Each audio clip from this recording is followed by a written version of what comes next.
I want to welcome everyone to this very, very special time that we are having together as the Ultimate Coach Facebook community. My name is Olga Kempora, and I am so thrilled to be with each of you. It's so wonderful to see your faces, and this is going to be absolutely an incredible time that we are going to have together, because we are going to be in our teenage years. Because we are going to be in chapter 4, and the chapter 4 is called At the Risk. So before we go any further, I have a three just kind of, question for you guys. And if you can engage in the chat, that would be fantastic. I want to ask you guys, what was your most daring thing you did as a teenager? Woo! Can you just kind of, write down what was it in just one sentence, what you did? So that's the first one. Let's see if we just kind of, have anything coming. What was the most daring thing you did as teen?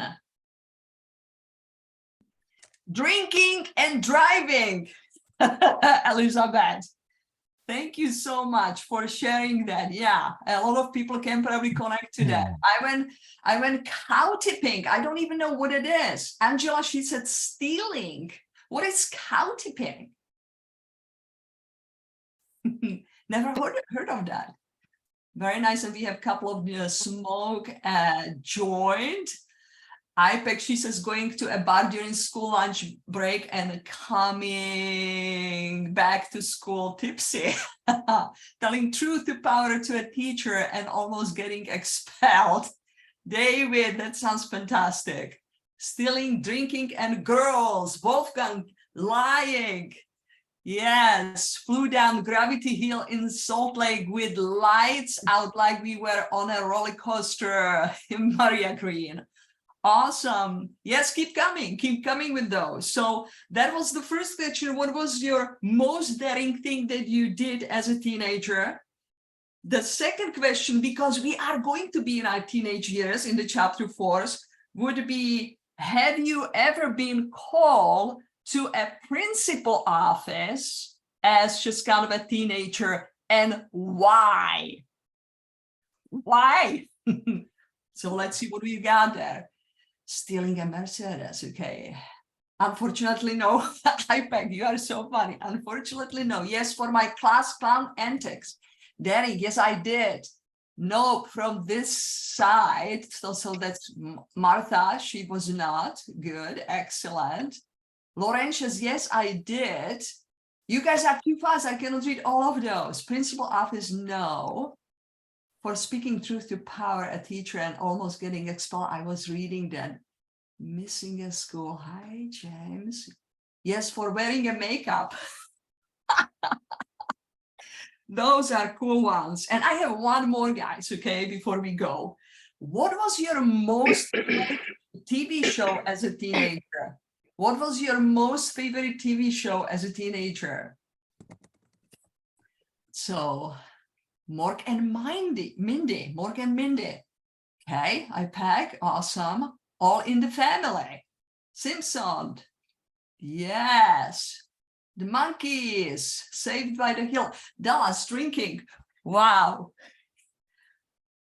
Thank you, Dallas. A lot of people are just kind of going for Dallas. Beautiful, beautiful. So thank you. You can still keep just kind of chiming in, with those three questions that we have asked, in the beginning. But again, I would like to welcome those of you who are coming now, and we are very grateful for you. And this is going to be really, really just kind of a tremendous opportunity for us to connect to ourselves in the time of our teenage years. So I really would like to today just, invite everyone, as we are going to embark on this chapter, to a little bit go back in those times when we were teenagers. Where were you were living? What was your family situation? What was your maybe most favorite time of a year as a teenager? Just think about that, okay? And as we are here, I really would like to introduce today our very, very special, awesome reader of the chapter number 4 at risk, Angela Mayora. Please say hello to her. Hi, Angela.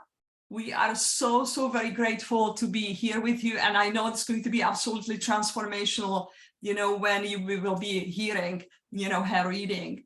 So we are today diving deep into At Risk chapter. And I would like to thank Angela and thank her for agreeing to read just with us today in our community. So thank you, Angela. It's really so wonderful to have you here today. And as we begin, we'd like to, ask that everyone remains in the integrity of this community and container that we are creating today. We ask you to please remember that this is a safe space of sharing about you and about the insights on chapter 4 At Risk. We would like to gently also remind you that this is not a space of self-promotion or promotion of your group or event. Also, while acknowledgement of one of another are very powerful, we ask that if you feel called to acknowledge someone, you reach out more privately or on the TUC Facebook group, but not to do it here in this very special, unique time that we have for our reading. So as we begin, we would add a loving reminder that when you read about you. You read about you as a teenager. When you listen about you as a teenager. And when it comes time to share, please share about you. Thank you. Thank you for being here, Thank you for being, and for all your contribution and growth that you have been going through because of being part of this group. And I would like to now pass on Martha Jeffers, who is going to ground us and take us into this chapter. Thank you. Good morning, good afternoon, good evening. It's so great to see all of you. Sunday mornings are special for me, even though I have to admit, it's hard for me to get up in the morning because I'm not a morning person. So I'm very grateful that this morning was one that got me energized and ready to go, because not only because all of you are here, but because this beautiful human Angela Mayora is here with us this morning to read. So let's go, let's grow. Yay, here we go. Good morning. So before we start, Angela and the rest of you, let's get grounded a little bit so that we can get ready to receive the beautiful gold nuggets from the readings, from the share, from whatever it is that's coming forward to us. And what I'm encouraging you to do is just imagine that you're reaching out to one another, holding hands. So just imagine that. And if you want, you can close your eyelids for a moment or look down and gaze down. And just feel the energy coming across the whole wide world, all of us that are here today. It's so exciting for me to see people from all different parts of the world in listening, in being, in bringing their beingness into this present moment. And we'll just hold for a second in silence.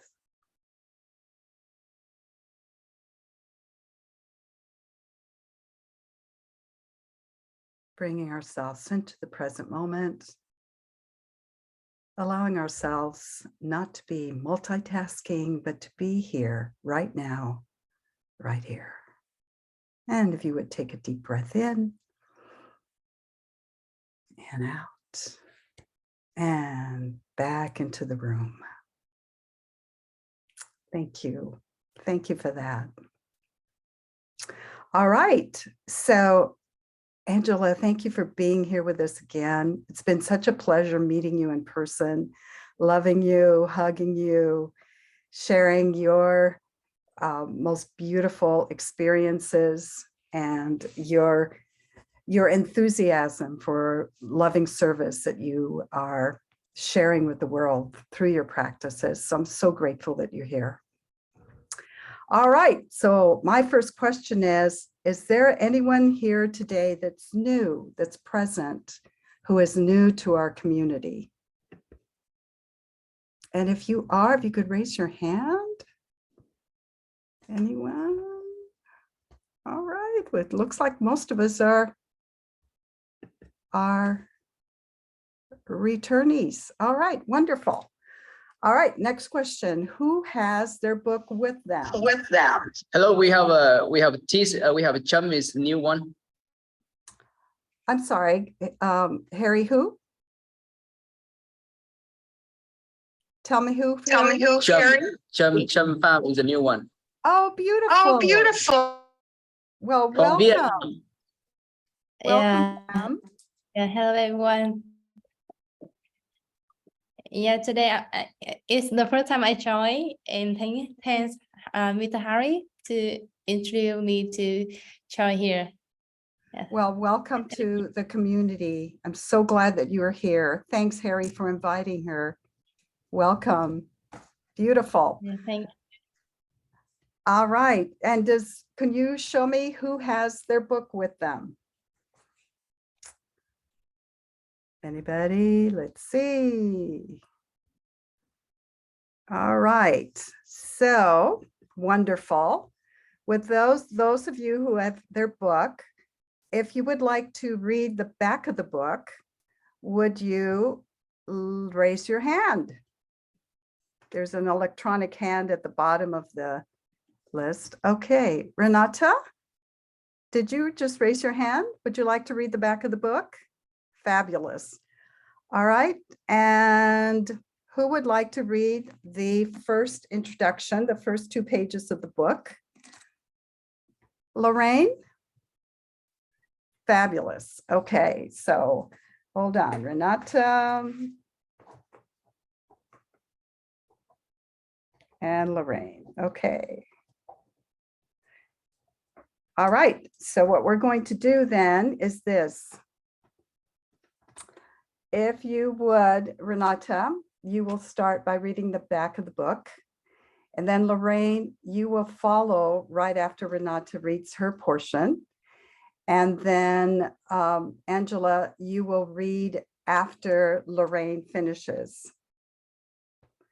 I just want to remind everyone, as you listen to the readers and you hear a question either in the back of the book or in the front of the book that really resonates for you, that you want to focus on for the rest of the reading, go ahead and type it in the chat. And as a reminder, continue to remind you, when you are listening, listen about you. And when it comes time to share, I invite you to share about you. I'd like to now ask Renata if you would like to start. Yeah, thank you very much. I'm happy to be here. I'm back home since yesterday, so it's my nighttime and I'm happy to do that. Thank you. Dear potential reader, as you may have noticed, there are no testimonials on the back cover of this book imploring you to read it. I vetoed that. The only testimonial I'm interested in is the one you will have from reading and experiencing this book. Please do not read this book about me. Read this book about you. Read it about being. And as you read, ask yourself, who would I need to be a more loving person? Who would I need to be a more effective parent? Who would I need to be to create a level of confidence that is remarkable? Who would I need to be at peace with who I am? Who would I need to be fully in love with myself and my life? Who would I need to be to live the most extraordinary life I can live? I promise you, if you read this book with the intention of expanding your state of being, you will do exactly that. Your experience will be remarkable. Who you are being is everything. Loving you, be blessed, be you. Renate.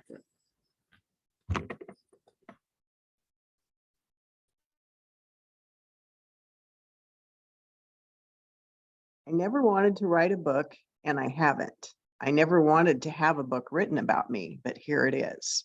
This book is a gift from my wife, Amy, who wrote it, and my friend Alan D. Thompson, who conducted the research and interviews on which it is based. And it's not just a gift to me, but to you too. And now you're reading it. So with your permission, I'll give you some suggestions on how to read it. You see, this isn't an ordinary book. It's not simply a biography. It's not a self-help book. It's not a literary classic. It's definitely not a book about how to coach. In fact, it's not a book about doing anything. It's a book about being, and it's a book about you. To access this book, ask yourself these questions as you read. Who am I being as a partner, parent, or friend? Who am I being as a leader? Who am I being as a member of my community? Who would I need to be to have miracles show up in my daily life? Who would I need to be to create value in the work I do? Who would I need to be to generate a life of abundance? Who would I need to be to alter my relationship with fear? Who would I need to be at peace with my past?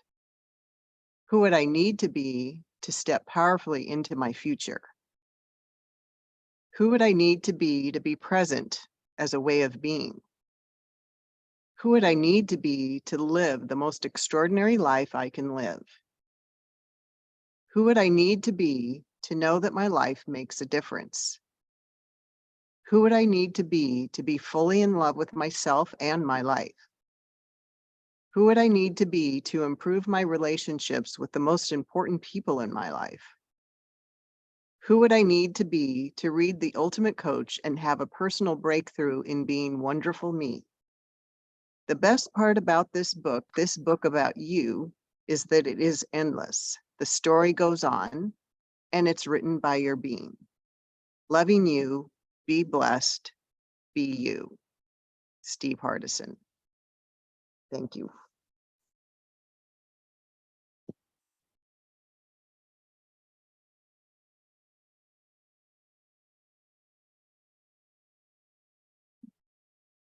Chapter 4, At Risk. Steve was strutting his stuff. After all, a cute girl was watching. He went for wow and threw his bicycle into a skid. He miscalculated. He crashed into the glass door of the donut shop. Lying in a razor-sharp rubble, bleeding and stunned, Steve felt compelled to move. Seconds later, the glass was still and the upper frame of the door came crashing down like a guillotine. Steve escaped serious injury, but he needed a trip to the hospital to stitch up the gashes. Maureen ran in. She saw Steve sitting on the counter, his hand wrapped in a towel that was oozing red. He was alive. Phew, her next thought. How are we going to pay for this? Another day in the life of Steve Hardison. Maureen held her breath when the phone rang, especially if Steve was out and about. Too often the caller had said, Steve has been hurt. It's not that Steve was clumsy or unlucky. Steve's intensity created a higher probability for injuries. Add to an adventurous spirit, a penchant to impress, and a laser focus that ignores caution, rules, and sometimes just plain common sense, and the plethora of injuries starts to make sense. Steve suffered 2 concussions while on the junior high school football team, and another when he fell while hiking in a canyon. When he was in the 11th grade, he knocked out his front teeth in a basketball game. A year later, he was water skiing and took a spill. The ski hit his bottom teeth, lying them back nearly horizontal. The dentist had to wire his bottom teeth back into their sockets, and Steve subsisted on baby food for several months. He has also broken his wrist and his collarbone and tore a ligament in his ankle, all for the love of sports. Steve did not invite all of his injuries. His favorite store in Clearfield was Melvin's Shoes on Main Street. He often lingered out the front window. He would love to do more than window shop, but the shoes all cost more money than he had. One day, Steve broke away from his gazing to go home. As he stepped into the street, his brother Phil yelled something about watching out. Steve stopped and turned to Phil. The car did not stop. The impact sent him flying through the air. He landed hard. Steve jumped up and started walking around. When the policeman asked Steve how he was doing, Steve said, "I'm okay, really, it's no big deal." What he was thinking was, we don't have money to go to the doctor. The policeman let Steve walk home. When he arrived, he crawled into bed. It wasn't until his mom got home from work that evening that he dissolved into tears. When Steve was 7, Maureen's boyfriend made a little wooden boats for Steve and Phil. These weren't just basic boats. They had a cabin, a mast, and a crafted hull. They were painted candy apple red. Steve had never had anything quite so exquisite. After building up in his heavy dark blue parka, Steve ran to the culvert at the end of the street to launch his boat onto the maiden voyage. It had been raining. The water was flowing with unusual volume and force. The current tumbled and tossed the little boat and shot it downstream. Steve ran along the culvert until he found a spot where he could retrieve his boat. He reached out as far as he could, too far. The water was deeper than Steve was tall. The insulation inside the parka sopped up the frigid water and the jacket got anchor heavy. Steve thrashed. He reached out to grab something, anything, but only got a handful of water and terror. There was plenty of terror to grab. Suddenly, Steve was out of the culvert, sitting on the path. No one was around. Steve had climbed out. Steve could not have climbed out. Maybe it was an angel. If so, the angel's saving power was reserved for Steve. Steve never saw his red boat again. Twice, Steve was in a serious car accident and walked away unscathed. When Rob was newly married, he bought a new Volkswagen Beetle. Steve longed to drive it. When he asked, Rob handed him the keys. "Just don't wreck it." An hour later, Steve called, "Rob, I've been in a wreck." It hadn't been snowing when he left, but it was winter in Utah. A storm rolled in. The roads got slick. Steve lost control. Steve was fine. The car did not fare so well. Steve had just totaled Rob's new car. In addition to the accidents, the sports injuries, Steve did plenty of rowdy, reckless things, the kind of things that have parents scratching their heads and citing the studies about teenagers' brains not being fully developed until they're 25 years old. For instance, when Steve and his friend Larry Belknap were seniors in high school, they went to Salt Lake City for a rock concert. Steve asked his mom if she could get them a room at the Roadway Inn so they wouldn't have to drive home late at night. At the hotel, they met a group of girls who were also part of the church event. The girls invited Steve and Larry up to their room. They would have to be discreet to avoid detection by the girls' chaperones. They weren't discreet enough, Larry relates. All of a sudden, an adult was pounding on the door and saying, "Girls, what's going on in there?" One of the girls said, "You guys have to go out on the balcony." It was the middle of winter. It was late at night. It was freezing cold. But we climbed out of the balcony. It was no more than 2 feet wide. We were freezing, but we couldn't go back in until she left. The chaperone started looking around. She was obviously suspicious. She said something about checking the balcony. So Steve and I had to climb over the railing of the balcony and hang on the outside of the balcony. We were on the 12th story. We were shaking so badly trying to hold on to the railing. The woman slid the curtain open and stepped out onto the balcony. She couldn't see us because we were hanging off the side. I guess she figured that she was hearing things and finally left the room. Not all of Steve's adventures were this perilous, but many included a sense of daring, adventure, and mischief. During church services, Steve and his friends would skip out and go to the parking lot where they would hunt for unlocked cars. Once found, they put the car in neutral, something that could be done in the 70s, and pushed it into the junior high school parking lot, which was adjacent to the church parking lot. Then they would hide and watch a churchgoer's exit and start looking for their car. Sounds like Tabasco sauce in Oreos. Steve and his friends also enjoyed launching apples from the local orchards at passing cars on Friday nights. Sometimes the drivers slammed on their brakes and chased the offenders. Sometimes they called the police. The boys learned to scatter. The police learned where Steve lived. Steve equips. When there was trouble in Clearfield, the police showed up at our door. Some of the Steve's devilry was more serious. He became adept at shoplifting. Steve never tried drugs, but he drank plenty of alcohol, a dangerous practice for the son of an alcoholic.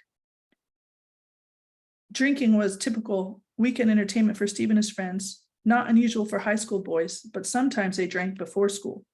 While working at the Roadway Inn as a linen boy, Steve would pour the leftover alcohol from the mini bottles people left in the rooms into a gallon bottle. When the bottle was full, they had enough for their weekend party. In reality, many of Steve's antics were not atypical for teenage boys, especially one who had abundance of energy, little supervision, a love for adventure, and wasn't afraid to bend or break the rules. But for Steve, there was more going on. Underneath the bravado, the cool, and the charisma, Steve was lost.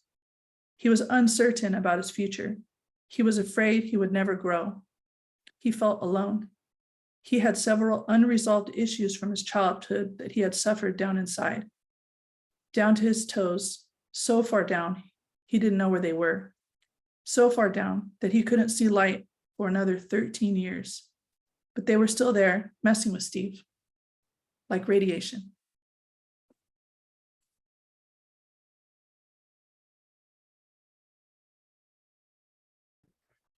Thank you, everyone. Thank you so much for your reading, your connection to the readings. And so now we're at a place where we can share about whatever we gleaned from the readings, whatever resonated with us, whatever thoughts came forward that we'd like to share. I would just like to gently remind all of you to remember that when you share about you. And if there are any feelings and thoughts about wanting to acknowledge anyone, I'll just remind you again, if you would do that in a private setting, or even just if you'd like to share it in the chat. All right, so let's start with Renata. Would you like to share at this time? Yes, thank you.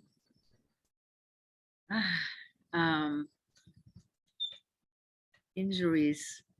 Yeah, I can relate to that chapter. I had a lot of injuries while I was a kid, and even through my adulthood, the latest one not even being 3 months ago. And yes, but for me, it was not risk-taking. I just attracted them, and most of my life, I thought I was very clumsy. And I got that reaction from many people too. And that was part of my kind of childhood trauma.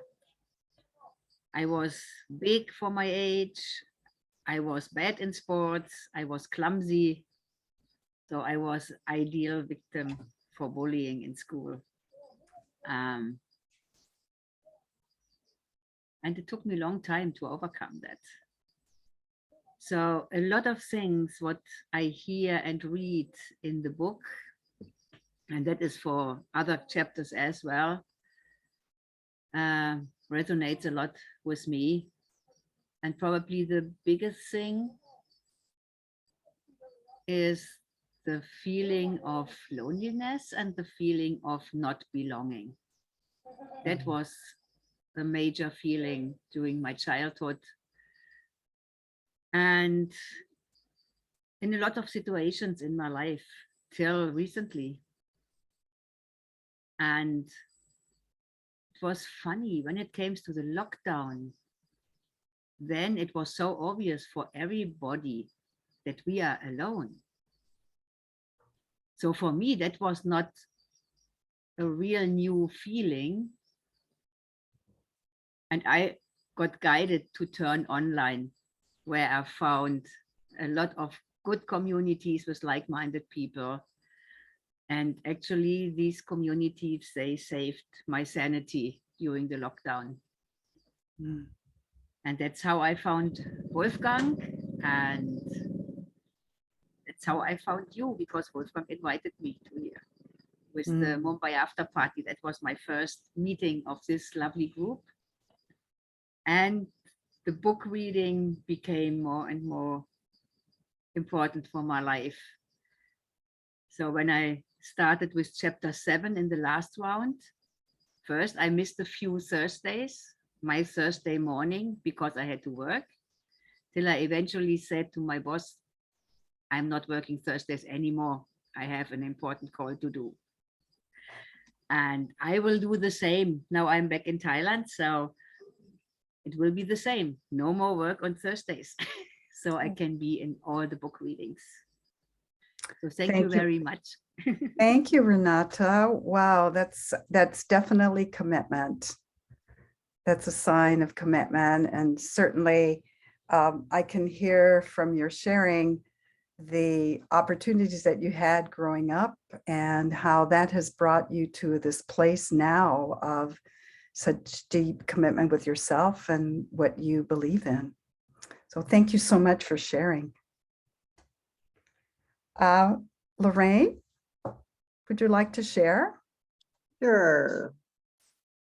What I identified most with is, first of all, I am super uncoordinated and clumsy. I did try dance team though, and had a blast trying out with friends, but that taught me no, sports and Lorraine are not a good combination. The one thing for me that became a theme is the drinking to escape the pain and struggles and fears and the sense of who am I? I always related to Are You My Mother book and Dr. Seuss.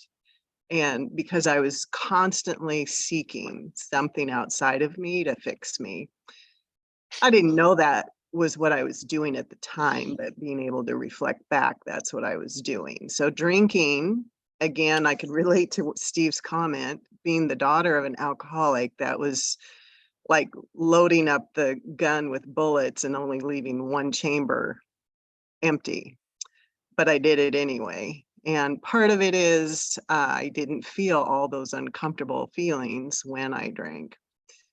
So that led to, if I'm looking for something outside of me to fill me up, I also looked for boys, and usually older boys, because then that was the access to alcohol, is through the older boys. And so my at risk was a lot. I put myself in very risky positions because of that, going out with boys who, one, came out of the Marines and went back to high school. I put myself in parties with boys, strangers, that way too much partying, and making choices to plan overnight and hiding it from my parents. I got busted, but just continually looking at those situations, very risky. And yet at the time, that dopamine hit is what kept the fuel going for continuing that. And yet I was a chameleon and a different person.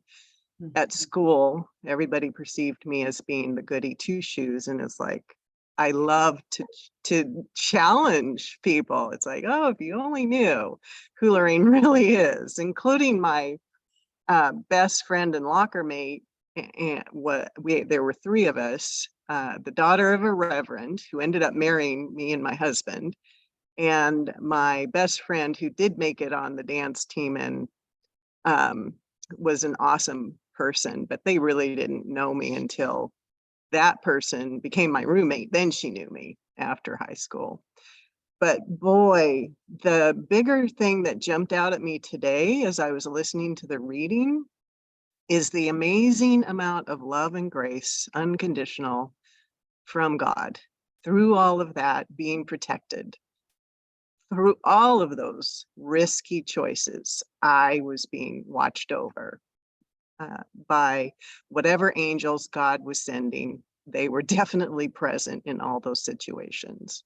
So that's what made me feel grateful for the past today, is all the lessons that they have taught me today to make me who I am today.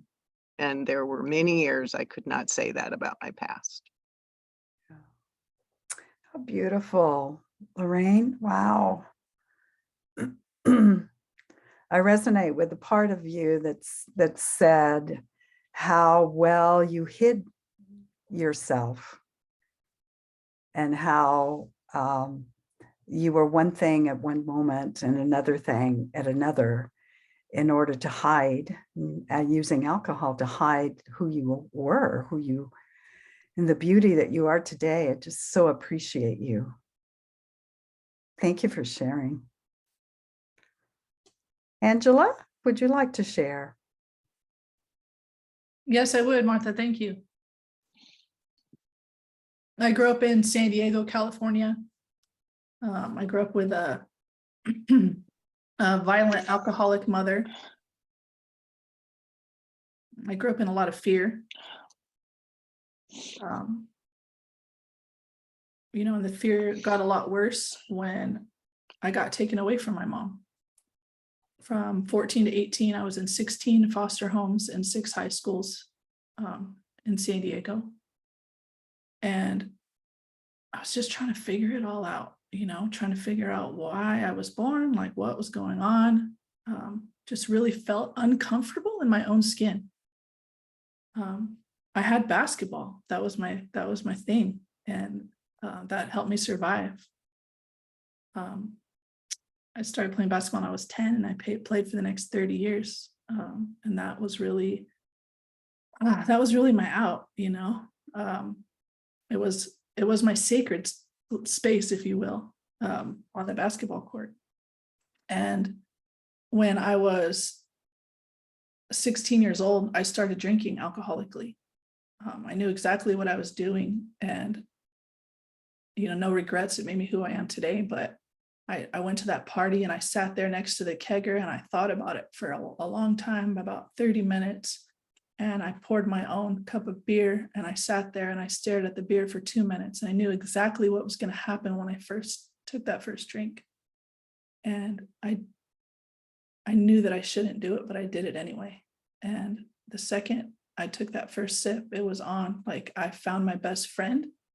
I knew that I needed it to survive. I immediately understood why my mom drank alcoholically, because she had a similar childhood to what I did. And I drank for 16 years. Almost every single day I was drunk. And, as a kid, I was just, again, really uncomfortable in my own skin. I felt really out of place. I knew since 5th grade that I was a lesbian, that I was never going to be with a man. And that was, made me feel even more like weird, if you will, like trying to figure out my place with that. I even tried on a boyfriend for size once, and he wanted to hold my hand and stuff. I was like, get away from me. So it was a very interesting time in my life. I was just so uncertain about my future. Just in a lot of fear at that age, just living with strangers. I wasn't a bad kid. That's not why the 16 foster homes. It was just, I couldn't stand living somewhere with somebody just because they were getting paid to have me.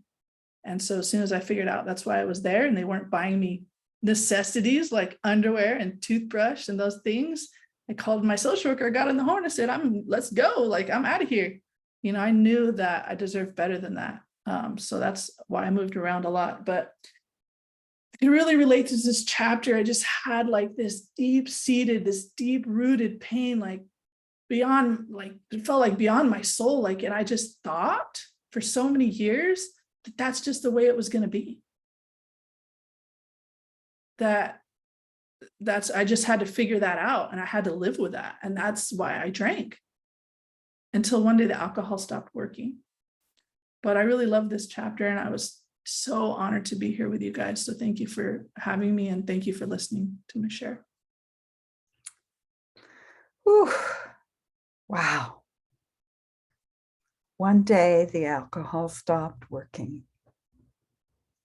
But up until then, the adventures that you had in order to find that peace. I'm just so grateful for you, Angela. And as a mother and as a grandmother, when I see you, I just want to hold you and hug you and tell you how beautiful you are, and inside and out. So grateful for you. I love also what you said. It's made you to where you are today, and the ability to have the compassion for others as you are in loving service in what you're doing. Thank you for sharing so deeply. Appreciate you. All right, let's see. Hi, Wolfgang. Always lovely to see you. You want to share? Yes. What I want to share primarily with you is what happened to me in Mumbai was when I found myself Friday afternoon, being with Amy and Steve in the room, and Steve asked us why you're here, and I had a million reasons why I raised my hand today. And at the end, it was about what I have to share now, not what I thought to have, what I have to share. And the first thing I want to share is, Angela, thank you for sharing what you shared, what is very vulnerable.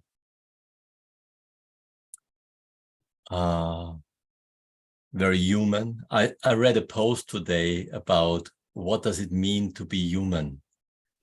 Tell me, what does it mean to be human? I think what you shared, Angela, is what it means to be human, to be raw, to be vulnerable, to share something what is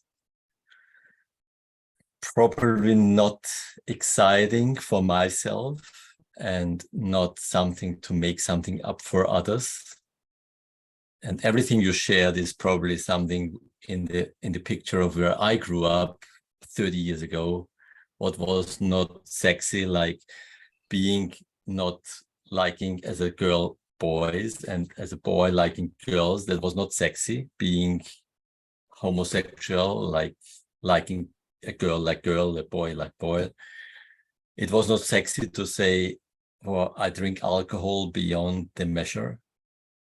So thank you for sharing what you just shared. I think that is human. To share what makes me vulnerable. Something what I wanted to share is maybe something what is helping each of us is just that we are here is a miracle. Almost every one of us was a twin. Wolfgang, I'm going to interrupt I have two. a moment. Yeah, Wolfgang, okay, just- please. Please keep it about you. Your sharing is about you and your experience in this reading. Thank you. Mm-hmm. So my experience, I have 2 times twins, and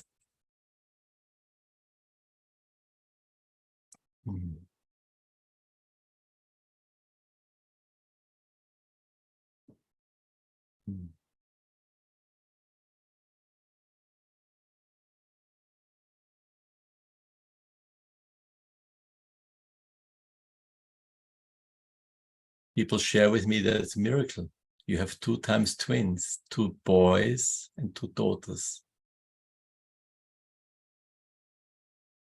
What's the miracle about is every one of us almost was a twin, and just be aware of that. That you are here is a miracle. Thank you. I'm complete. Yeah, that I'm here as a miracle, as a twin with others. Yeah, I hear that. Thank you, Wolfgang. I appreciate that. Ipek?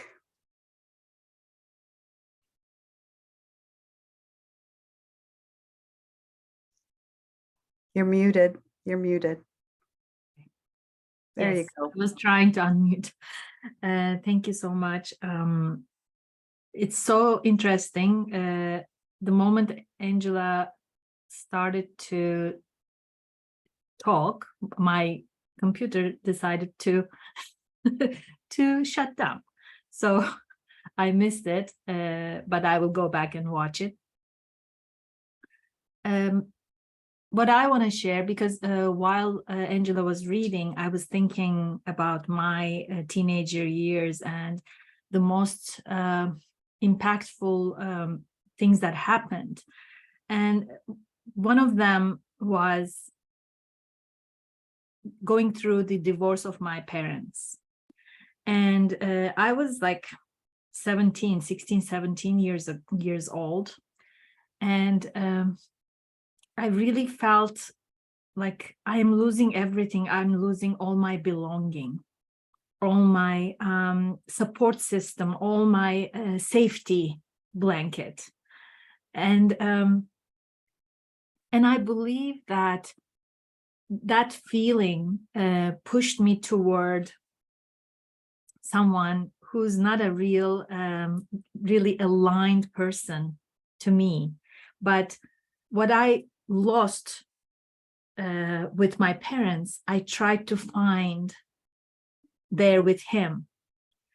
And I ended up getting engaged at 18, and then got married at 21. And then 18 years later, I found the courage to say, that was a mistake of a teenager. And I'm not that person, and I want to be more. And showed the courage to say, I don't want to live like this anymore. I don't want to live with you anymore. And is it his fault? No, it's not. But when you lose the feeling of belonging and safety with your family, you try to find it outside. And that was what happened for me. And that's why I believe things happened in my life in a way that experience had so much impact on. So because of that, especially because of that, when I decided to get a divorce, I not only did that for myself, but for my son, because he was in his teenage years. And I wanted to show him that I will be a better parent to you if I get out of this marriage. And I believe because of the courage I showed, now my son is a stronger person.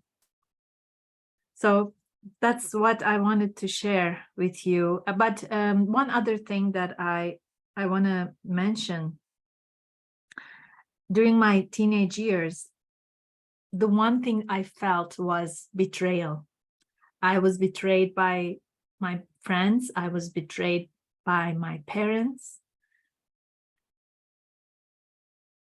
And that's a really lonely place to be for a teenager. So that's what I had to share with you. Thank you for listening. I so appreciate your courage, your ability to listen internally to yourself, to allow yourself to take the steps necessary to be true to yourself. So thank you so much for that share. It really resonates for me. Thank you, Ipek. David. Hi there. I'm going to start by remembering, as I mentioned a couple of times ago, Theodore Roosevelt's line that comparison is a theft of joy. And there are some people here who had much worse childhood than I did, and some people who had much better childhoods than I did. It doesn't matter. I'm talking about me. And my mother is dying. And my sister just texted me while we were on the call saying, I want to talk to you before mom passes away. I have some thoughts and feelings about the last time we talked, as we talked about. She was emotionally and physically abusive. She got better after years of therapy, and I got better after years of work. And I forgave her about 25 years ago. My mother says I forgave. And I was able to tell her that I loved her the last time I saw her. Last time I spoke with her, I should say, because she was down in Florida now. And teenage years are difficult, and I didn't have a lot of friends, and my situation at home made me miserable, and I didn't go and hang out with other people. I didn't know how to hang out with other people, really. But the other thing I wanted to talk about was alcoholism. By the grace of God, but for the grace of God, I could be an alcoholic. I found myself when I was in situations where people drank, I drank. And then when I moved to a different situation where I didn't. When people smoked, when people who didn't, I didn't. But I was in a situation when I was in my summer when I was, I guess, 19 years old, must have been old enough to drink back when the drinking age was 18. I worked for a place and we go out to drink at a dive bar around the corner after work. And I liked the feeling of alcohol, but I realized after a fashion that it took 4 or 5 drinks for me to feel anything at all. And that started scaring the heck out of me. And then I started just, because I couldn't not drink in that social situation. I started drinking white wine because I could sip it and drink it slower. And then I left that situation.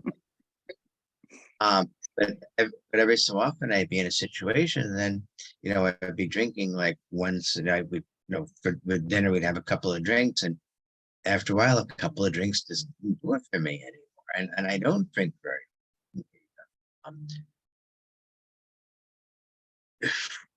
once or twice a week, a few times a month, maybe I will have a drink. I like single malt scotch. That would be very expensive hobby. And I sip them.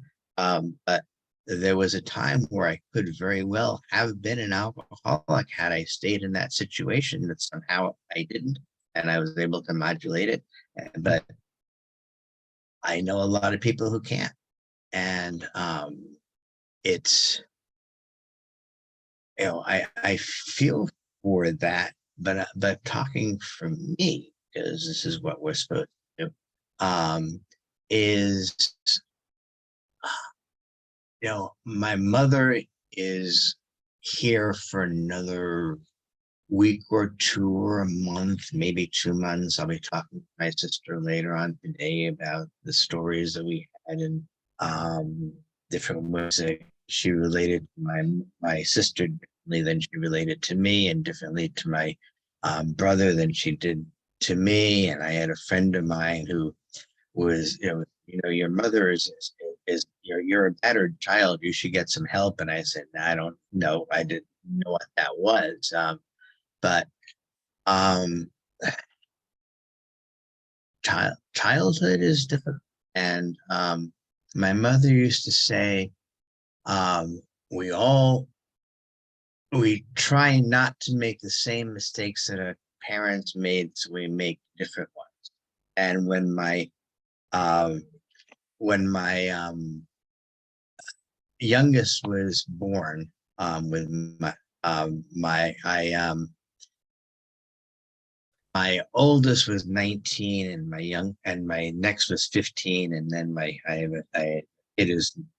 I have children 19 and 15 years apart. And when my son came in to see his driving to get back home. He lives in Arizona, far from Steve in Scottsdale. I said to him the same thing, that that we all make the same mistakes. You know, we try not to make the same mistakes that our parents made, so we make different ones. What mistakes did you make with me? Like most teenagers would like pull out a list. These are the 17 pages worth of stuff that you did.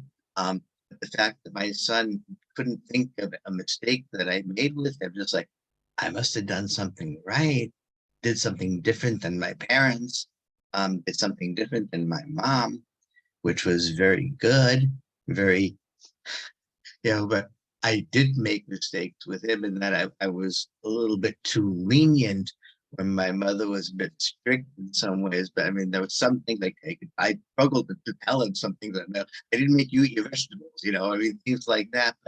But the fact that he couldn't think of anything that I did, and when I was talking with my middle child, the one that's 15 years old, is now 34, and was up in Vermont and having a terrible time living with her mom.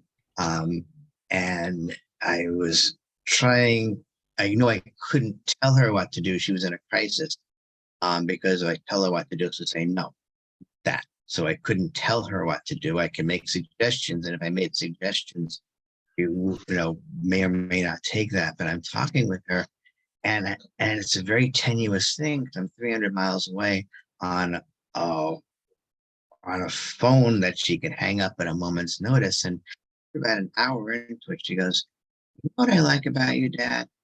And I said, "What?" "You don't make me wrong." Because I didn't judge her. Because my mom judged me. I was the evil child who was doing damage to her younger cherished brother. That was my role in the family.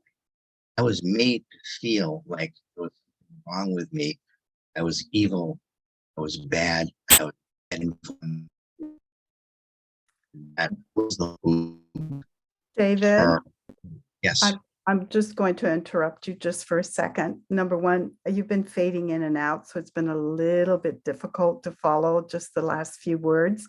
But if you could just bring it back to your last comment, that would be appreciated, so we can have the other individuals share. If that's okay with you, I'd appreciate that. Thank you. We do things differently than what our parents did. We make different mistakes, but childhood, being a teenager, I don't know anyone who has told me that they had a great time as a teenager, and I certainly did not. And we all have different, comparison, as I said, is theft of joy. I can't compare my childhood to anyone else's childhood. I just know how it affected me. And I'm coming to grips with it again as my mother is living her last few weeks. Thank you, David. Thank you so much. Light ahead to your mom, light ahead to you as you come to a place of loving space that you're holding for yourself and for her. So lots of light for them. Thank you, David. Let's see who else is on here. Anne Marie. Yes, I would like to comment on the absolute worst years of my entire life. And I had spent a life, my parents are both immigrants from two different continents.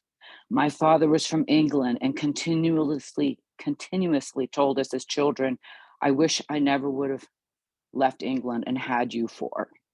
My mother used to call me Hija de Kikoi, which means daughter of somebody else. So she would wash her hands of me. So as a child, I didn't feel as if I belonged to the family. I'd already been beaten and molested before I was 2 by another family member, by my brother, by drowning, whatever. So I had 2 brothers who were had been sexual misconduct throughout my youth.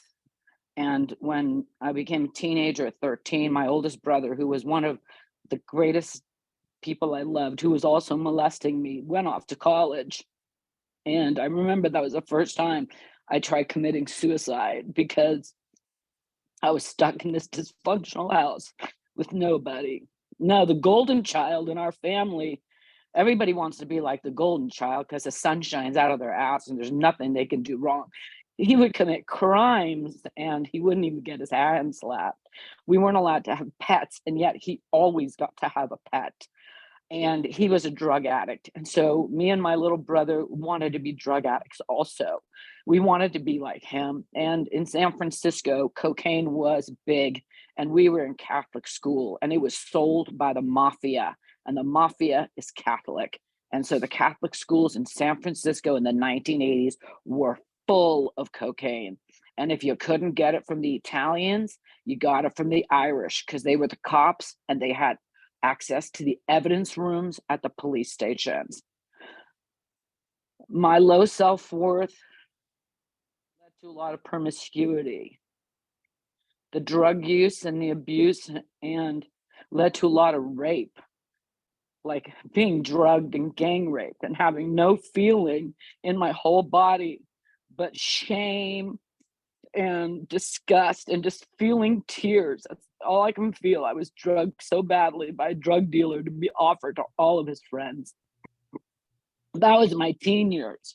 There's a lot of trying to kill myself, looking for love in all the wrong places. If my parents couldn't love me, and my father's obligation and responsibility was to love me, and he couldn't, then who in the world held that responsibility? That was my question. If my family loved to hate me, the world will also love to hate me. And it was very physical violence. Like if you say thank you in the wrong tone of voice, you'd be punched in the head. I remember once I had 104 fever. My parents were off on an international trip because my father was an international marathon runner. And I went to the emergency room. My brother had moved the drug dealer in downstairs. They had been high on cocaine for days. I opened the door and he said, "You look like shit." I said, "I'm going to the doctor's." He goes, "Yeah, let us know if you'll be home." And the doctor said, "I don't know about sending you home." I said, "Please do not send me home. I just want my mom." But she was in the Philippines. I had no access to any comfort whatsoever.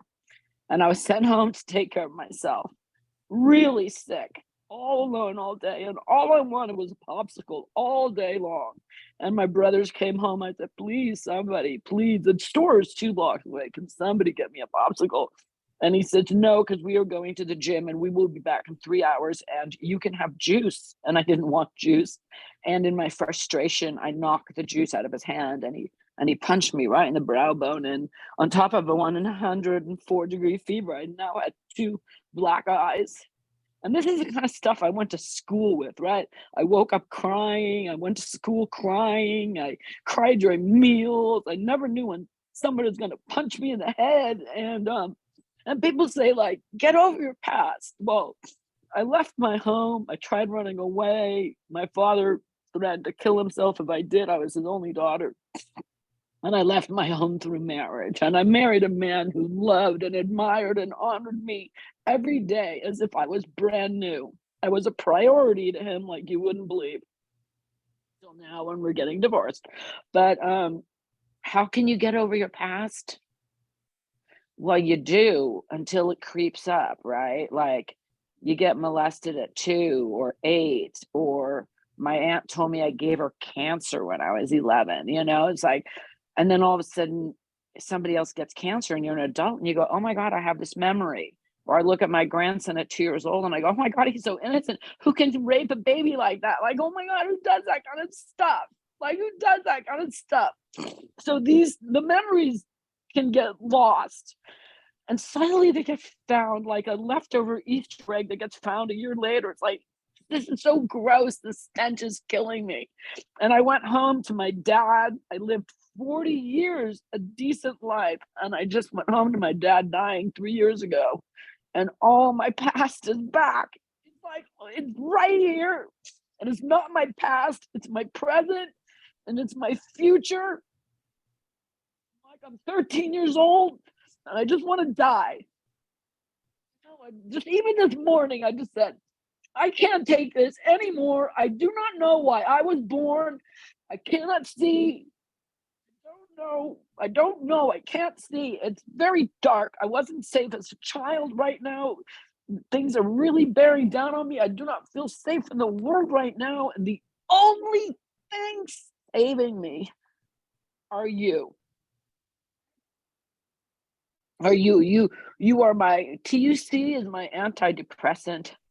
TUC is my anti-anxiety medicine. You are my medicine. You are my tonic. You are my elixir for life. And from this space is how I'm going to serve people powerfully. You know why? I'm not the only one who's felt this way. The only one who was almost kidnapped by Colombian drug smugglers. Like these people do this to anybody they could do it to. I'm here to let everyone else know that as long as I'm in the world, they're safe. As long as I'm in the world, I'm not alone. In my loneliness is where I serve you best. Thank you. I'm complete. Marie. Anne-Marie. I needed to get that Anne-Marie. off for 40, 50 years. Thank you for letting me let that go. I don't want that in me anymore. Anne-Marie. You beautiful soul. You beautiful human. Thank you for sharing so deeply, so vulnerably, so. Whew. You're being helped by many. You're being helped by me. I know you, sister. I love you so much. You know that I'm here for you ever and so ever. You know that. Thank you for sharing. You are the grown-up I needed as a child, Martha. You, grown-up I needed as a child. I love you with all of my heart. I'm here for you, Anne-Marie. Loving you much. Loving you much. Sending you so much light today. So much light to surround you, protect you, and fill you completely. Completely. Thank you. Take a deep breath. Let's all take a deep breath right now. Just deep breath in. Allowing all of that to just be released and let go. Thank you. Dinah?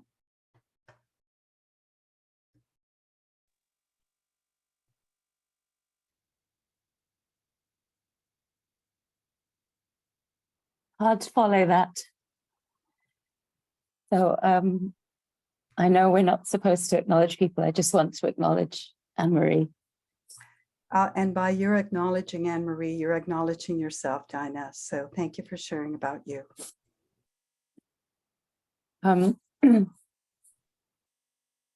This chapter resonated with me because, like Steve, I grew up throwing myself into activities and sports and had so many injuries. So many, it's mind-blowing. And it was me throwing myself with passion into team sports or skiing or dangerous things. And I was reflecting on it when I read the chapter and I thought, what was that about?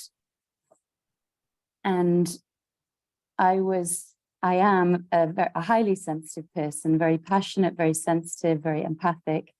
And I think, well, I know as a child, it wasn't welcome. It wasn't comfortable for those around me. It wasn't acceptable. So in my teenage years, I didn't really know how to be myself. I wasn't able to, I hadn't learned how to feel my emotions and to have my opinions and for it to be safe. And so sport, activity, everything that got me in so much trouble was a way of feeling feelings without feeling them, if that makes sense. It was a channel for it. And at the same time, I was like a paradox. I was the good girl who wanted to be seen as the good girl and wanted to be recognized and loved as a good girl. And I was the bad girl who was always in the headmaster's office and naughty, but never with intention. I never intended to be naughty. I just ended up there. I think it was just an adventurous child. And then the drinking, I've never been a drinker to escape. That's not what I do. And I don't like to drink on my own. But for me, drinking was about fun. But in all of these things, because I would then do it to excess, and I can't really drink a lot. So it'd be like the crazy drink, you know, great fun, but, you know, too much for me. But in all of these things, what I realized as I was reading this chapter and listening to everyone today is I did it without consciousness. I wasn't conscious while I was doing them. And that's been my learning. And being very conscious. And even now it's practice. I have to remind myself when I'm maybe avoiding a feeling is to really practice feeling it and being with myself. So I don't batter my body anymore. I'm much more conscious, but that whole thing of being conscious was so important to me in this chapter. And then the very last bit where Steve talks about he was afraid he would never grow and he felt alone, and talks about the unresolved issues. The last line really spoke to me, but they were still here messing with Steve like radiation. Such a powerful line. And I know there's a thread for me that I keep talking about needing to address or should address. And that really spoke to me of, okay, Dinah, maybe just start, you know, just step in and address it rather than talking about needing to. And then what's that step, you know, what? So I decided speaking up was perhaps that step. So that's what I wanted to share. So thank you for listening. Thank you for stepping up and sharing, Dinah. Thank you for sharing so vulnerably and to express something that many of us feel, that I feel certainly, right? Stepping up into our own power, our own experience of ourselves with no fear and no regret, but just to be who we are, just being all that you are, that beauty that you are, that sensitive person that you are. Thank you for sharing that. Thanks, yes, Martha. being conscious, being aware, surrounding yourself with that awareness that you are being all of that beauty. Thank you. Thanks, Martha. Harry? Hi. Harry. Yes. Hello. Hi. Sorry, I want to hello Angela's lovely readings. So I want to share two things. What really touched me out of Angela reading. So the first thing is really touched me is the moment that Angela reading about Steve. That is I remember the part that's the Steve was 2 times that he say, oh, we don't have, like when he was like totally injured, and he said he do not have money for that. I do not have money for hospital. And it's really touched me because it remind me a lot about my childhood. I asked my dad, hey dad, can we buy this food? And my dad turned back to me, hey, we don't have enough money for that. And I sometimes ask, hey, can we buy this? Buy this for my studying? And no, we don't have money for that. It's really touched me. And really here's a possibility. We all know about Steve today. He was so generous. He was so abundant in terms of giving to others. And it is really is a possibility for me that is your circumstances in the past doesn't define your future. Is a way Steve modeling right now is create a possibility for me that is what happened my past is to need to be my future. And so I want to template on that is what is about my past, what is still carrying right now, it don't need to be my future. So it's quite the open possibility for me. That was the first thing. The second thing is about trouble. Trouble to my parents. That was I one of the key that was create a lot of trouble to my parents. That's one of the time that I in this, I've just finished studying and I come into a game, in Vietnam, we have a game shop that I go inside and watching people playing game. And my dad caught me is watching other people playing game. And he would pull me to the house and I would never saw him angry that way. Never saw him like so angry at me. And that time I was, oh my God, I did something wrong. I like, oh my God, this is so scary. What should I do? And so that time I around like, I think third grade, about like 6, 7 years, like 6, 7 year old, I don't know, like 6, 7 year old. And I was so scary. So I decided that I'm gonna run.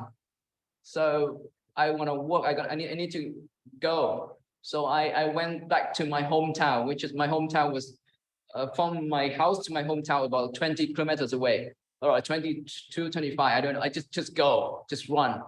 And that night, my dad, all my family were looking for me. They don't know like where I'm. That time we don't have phone. It's all looking for me. Even my teachers also looked for me. They couldn't find me until the next day.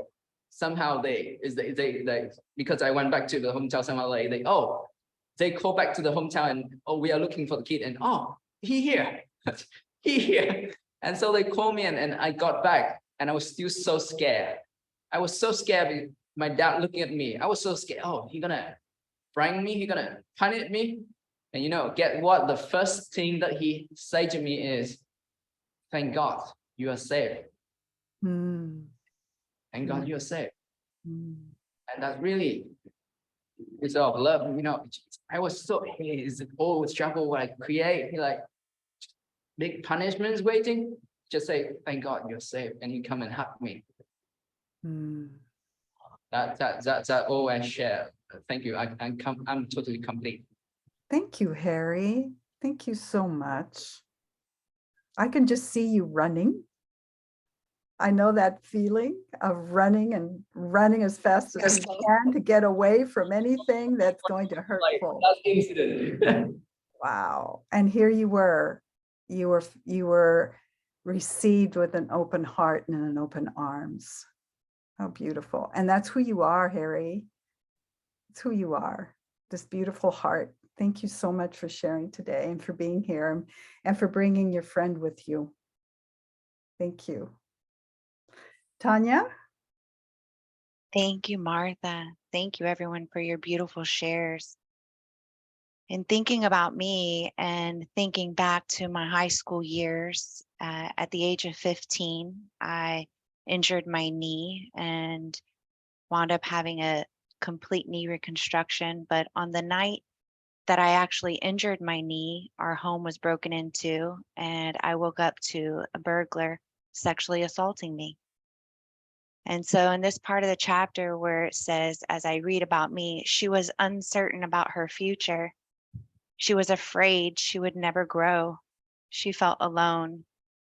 She had several unresolved issues from her childhood that she stuffed down inside, down to her toes, so far down, she didn't even know they were there, so far down, they wouldn't see light for another 13 years. And when I think about me, since then, I've had actually 7 reconstruction surgeries on my knees. And for many years, I thought, I'm broken, like, here we go again. I'm broken again. And I realized where I brought that into my future and where I brought that into my children's lives and my own fears that they would hurt themselves and my own fears that they wouldn't be able to, I didn't want them to experience the same things that I did, because I did feel outcasted when I couldn't go to school. And from being extremely athletic and involved in all the sports and being very involved in school to then not being involved anymore. And what I love about this book is that it really brings it back to the present. Who do I need to be now? Who do I need to be now to let go of the past and know that I am not broken? I am whole. Who do I need to be now to be the most effective parent, where I can be encouragement and I can be love and listening to my children now, to encourage them to be adventurous and to encourage them to take leaps, irregardless of my past, and letting go of my fears. So this, when I thought I had healed some things, but really I had just suppressed it. And so this book kind of brought it up a little bit. And so as I was present with it, I could go to that root to really define where that fear was planted. And I can recreate the now for myself and for my children. And so I really honor each and every one of us who are here with our bravery and our courageousness to be present, to recreate the now. Thank you for letting me share. Thank you, Tanya. Thank you for that. We all have, I have my past. And if I stayed in my past, I couldn't be in the now and wouldn't be able to experience that I am right now at this moment. Thank you for sharing.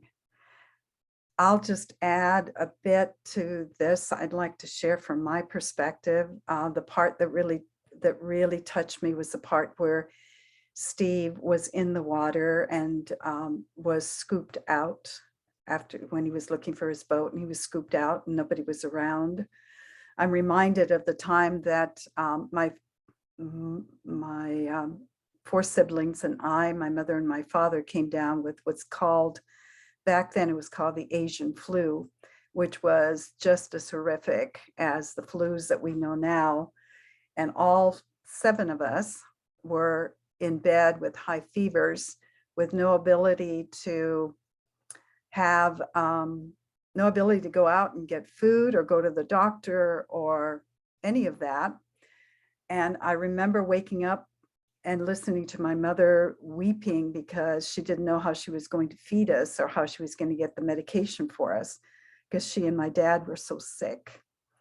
And at the time, Dad was the only breadwinner and he couldn't work. So we were in a place that was pretty bad, until my mother heard a knock on the door. And she got out of bed somehow and answered the door. And at the door was a basket of food, a $100 bill, and nobody around. We never, ever found out who it was.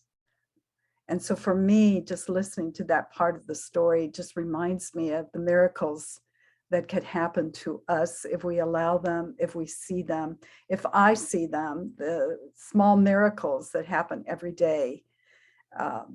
They're real. And so I'm just so grateful for this reminder this morning of the miracles that I am, that we are here together today.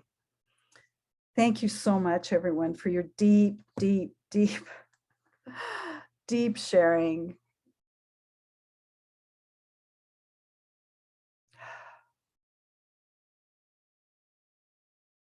Thank you. We are all here together in this life that we have, in this world that we are in order to serve each other in the loving. So thank you so much.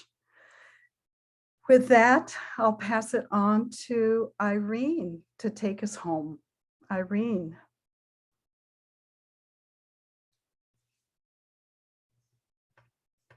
Where art thou? There you are, Irene. There I am. Thank you. Hi. Thank you, Martha. We have announcements and acknowledgements. First, I'd like to acknowledge Renata and Lorraine for stepping in to read the back of the book and the first 2 pages. I'd like to acknowledge Angela Mayora, who did a wonderful job of taking us through chapter 4. I'd like to acknowledge Amy Hardison and Alan D. Thompson, without whom this book and this book reading would not occur. And the Ultimate Coach Team Season 4. That's been putting this on this time around, and we have lots of meetings, so we've been busy. So the next event will be October 4th, 2023 at 10 p.m. Eastern Daylight Time. So please put that into your clocks. We have lots of different clocks going on here, so we'll leave it to you. Chapter 5 is Finding God. And Kalan Fluckinger will be our guest reader. Thanks to everyone here for your sharing and deep listening. It's been amazing today. And we will continue to have shares at the after party. We have some announcements. The Ultimate Experience in Scottsdale, Arizona on January 26th and 27th. If you don't have tickets yet and you're interested in attending, please type yes in the chat and we will share that information with you. We also have the 2B24, the Ultimate Birmingham Experience in the UK on May 25th and 26th. And finally, the Ultimate Coach has additional excellent resources to access and support you on the being journey. The Ultimate Coach YouTube channel, the Ultimate Coach podcast, the Ultimate Coach LinkedIn group, which is about bringing being into business, and the Ultimate Coach Weekly Being Digest newsletter with upcoming events via email. If you'd like more information on any resource, please type yes in the chat and what you're interested in, and we will share that information with you. So at this time, we invite you to join us at the after party for additional sharing immediately following this reading. And once the after party begins, there will be no live broadcast and no video recording. So it's a very safe space. And now please unmute and wish everyone a good morning, good night, good afternoon. And we'll see you again. Good afternoon. Good afternoon. Bye, everybody. Good day. Hello, everyone. Thank you, Angela. Emily. Thank you. Love you Thank you so much. Thank you for coming. Thank you, Tanya, for organizing it. Thank you, Martha, Yes. for Thank you for your technology. facilitating. Thank you, everyone. Thank you, Thank you Angela. so much. Yeah, Angela.